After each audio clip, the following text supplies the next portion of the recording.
Humor edgy, you're in the right spot, everybody. If you like razor blade action, as far as humor is concerned, you're in the right spot, buddy. If you like amazing talent, go somewhere else. Everybody, please put your hands together for my good friend, Mr. Dave Martinez! All right, time for the Mexican humor. I wanted to clear up a few misconceptions about myself first, right here off the bat. I'm not George Lopez or Paul Rodriguez, so I will not be doing a comedy about coming from East LA or the barrio. I am not going to be talking about my friends Hector, Jesus, or Chewy. I grew up in the suburbs of Chicago. My friends happen to be Rajiv, Ashish, and Upin.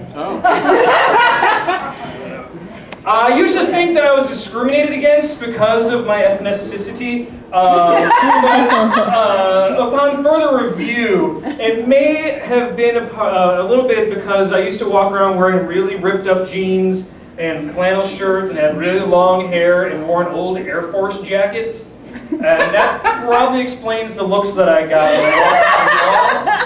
when people would look at me like, who's this homeless guy and why is he walking into Tape World? Anyone ever been in a fight? Yeah, well, I have. I once got into a situation back in high school. My friends and I wrote a series of articles about the football team that were a little negative because they won one game out of 10 that season.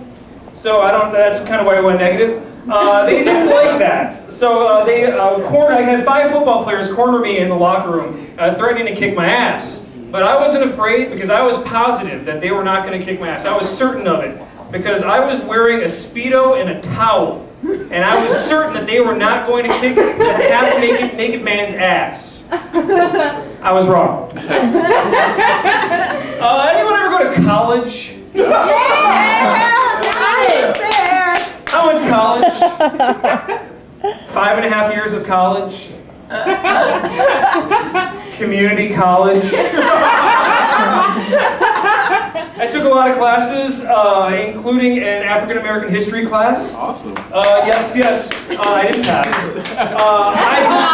I was the darkest person in the class, including the teacher. So that made things interesting. I also failed acting too. So I don't know if that has anything to do with anything. There's too much written work. But I also took an environmental science class. There was a lot of written work. You would be surprised. I took an environmental science class, which I didn't do very well in. More than likely, it was because I didn't buy the book. And my teacher pulled me aside halfway through the semester, and he's like, listen, you're going to fail this class if you do not pass this next test. You will have no chance.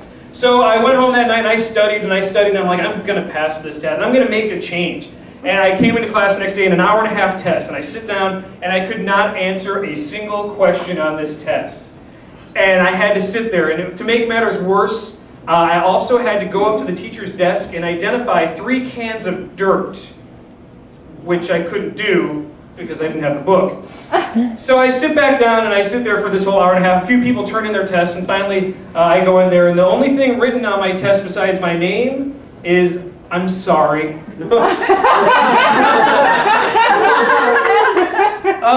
God, in college I had this girlfriend who loved Tori Amos. Do you have anyone love Tori Amos at all? Yes, Tori Amos.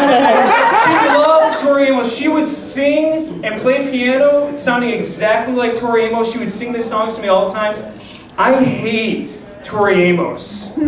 I hate Tori Amos with a blood passion, but I love this girl.